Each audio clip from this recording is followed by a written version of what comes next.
అండి, welcome to easy cooking recipes. ఈరోజు నేను హోటల్ స్టైల్ మెత్తటి ఇడ్లీ బ్యాటర్ని ఇంట్లోనే ఎలా ప్రిపేర్ చేసుకోవాలో చూపించబోతున్నానండి. నేను ఒక గ్లాస్ మినపగుళ్ళు తీసుకున్నానండి. గుండు మినపప్పు ఒక గ్లాస్ తీసుకున్నాను, ఒక బౌల్లో వేసుకున్నానండి. తర్వాత ఇంకొక బౌల్ తీసుకొని ఏ గ్లాస్తో అయితే మినపప్పు తీసుకున్నానో, మినపగుళ్ళు తీసుకున్నానో అదే గ్లాస్తో 2 గ్లాసులు ఇడ్లీ రవ్వని యాడ్ చేసుకోవాలండి. ఈ బౌల్లోకి 2 గ్లాసుల ఇడ్లీ రవ్వని యాడ్ చేస్తున్నాను.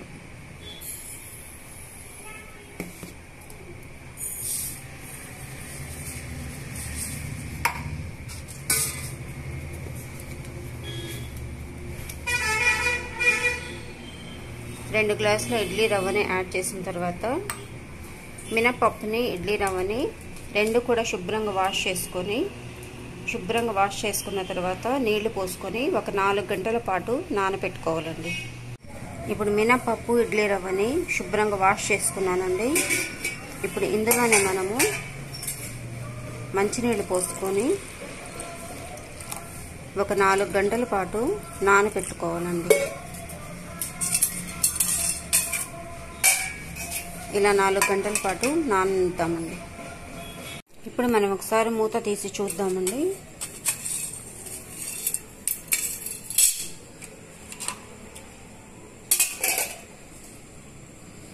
మినపప్పు బాగా నానిపోయిందండి, ఇడ్లీ రవ్వ కూడా బాగా నానిపోయింది. ఇప్పుడు మనము మినపప్పుని గ్రైండ్ చేసుకుందామండి. మెత్తగా మినపప్పుని గ్రైండ్ చేసుకుందాం.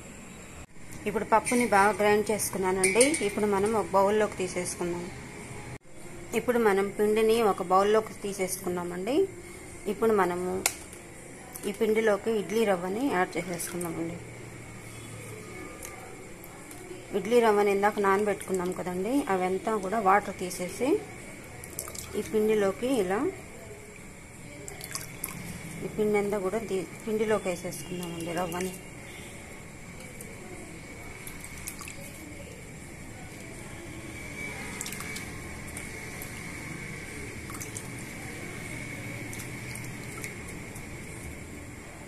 ఇప్పుడు మనం రవ్వనంతా కూడా ఈ పిండిలోకి వేసేసుకున్నానండి. ఇప్పుడు మనం బాగా పిండిని, రవ్వని బాగా మిక్స్ చేసుకోవాలండి. ఇలా చేత్తోని బాగా మిక్స్ చేసుకోండి.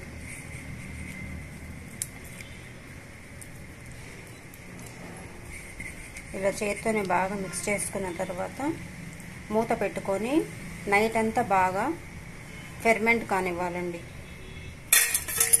ఇలా మూత పెట్టుకొని నైట్ అంతా బాగా ఫెర్మెంట్ కానివ్వాలి. ఇప్పుడు మనం ఒకసారి మూత తీసి చూద్దామండి. ఇడ్లీ పిండి బాగా పులిసిపోయిందండి. చూడండి ఎంత సాఫ్ట్గా ఉందో. పిండి వదుగు కూడా ఎక్కువ వచ్చిందండి. ఇప్పుడు మనం అవసరమైన పిండిని ఒక బౌల్లోకి తీసేసుకుందామండి. ఇప్పుడు నేను తగినంత పిండిని ఒక బౌల్లోకి తీసుకున్నానండి. మిగతా పిండిని స్టోర్ చేసి పెట్టుకోండి. ఫ్రిడ్జ్లో స్టోర్ చేసి పెట్టుకుంటే ఒక 3-4 డేస్ కూడా పాడవకుండా ఉంటుందండి పిండి. ఇప్పుడు నేను ఈ పిండిలోనే తగినంత ఉప్పు యాడ్ చేస్తున్నానండి. మీరు తగినంత మీ రుచికి సరిపడా ఉప్పు యాడ్ చేసుకొని ఈ పిండిని అంతా కూడా బాగా మిక్స్ చేసుకోండి.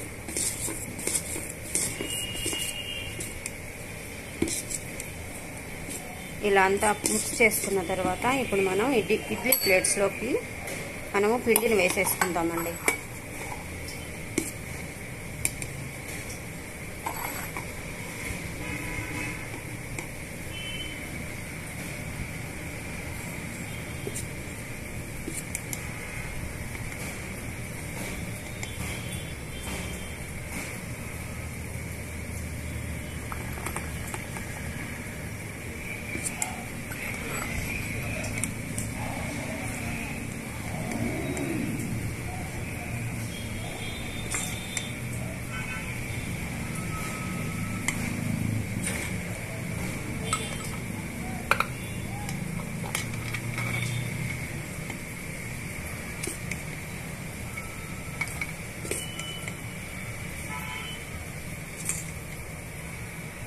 ఇలా అన్ని ప్లేట్స్లోకి, ఇడ్లీ ప్లేట్స్లోకి పిండి వేసేసుకోవాలండి. ఇప్పుడు స్టవ్ వెలిగించుకొని కుక్కర్ పాత్రని పొయ్యి మీద పెట్టుకున్నానండి. అందులో తగినన్ని నీళ్లు పోసుకున్నాను. ఇప్పుడు మనము ఇడ్లీ స్టాండ్ని ఈ కుక్కర్లో పెట్టేసుకోవాలండి. ఇడ్లీ పిండి వేసుకున్న ప్లేట్స్ని ఈ కుక్కర్లో పెట్టేసుకొని మూత పెట్టుకొని 5 నుంచి 10 నిమిషాలు ఉడకనిద్దామండి. ఇప్పుడు మనం ఒకసారి మూత తీసి చూద్దామండి. ఇడ్లీ బాగా కుక్ అయిపోయిందండి. ఇప్పుడు మనం ఇడ్లీని చల్లారనిచ్చి ఒక ప్లేట్లోకి తీసేసుకుందామండి. ఇప్పుడు ఇడ్లీలన్నిటిని కూడా చల్లారనిచ్చి ఒక ప్లేట్లోకి తీసుకున్నానండి. చూడండి ఎంత సాఫ్ట్గా వచ్చాయో, చూడండి ఇడ్లీ.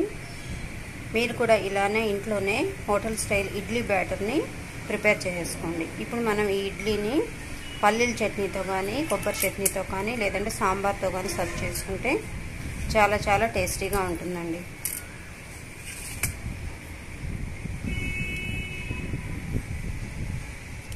ఇప్పుడు మనం పల్లీల చట్నీతోటి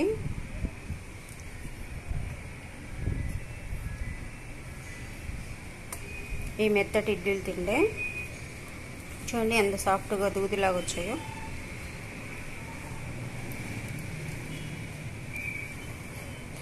చాలా టేస్టీగా ఉన్నాయండి. మీరు కూడా ఇలాగే హోటల్ స్టైల్ ఇడ్లీ బ్యాటర్ని ఇంట్లోనే ప్రిపేర్ చేసుకోండి. మీకు రెసిపీ నచ్చినట్లయితే ప్లీజ్ లైక్ చేయండి, షేర్ చేయండి, సబ్స్క్రైబ్ చేసుకోండి. Thank you.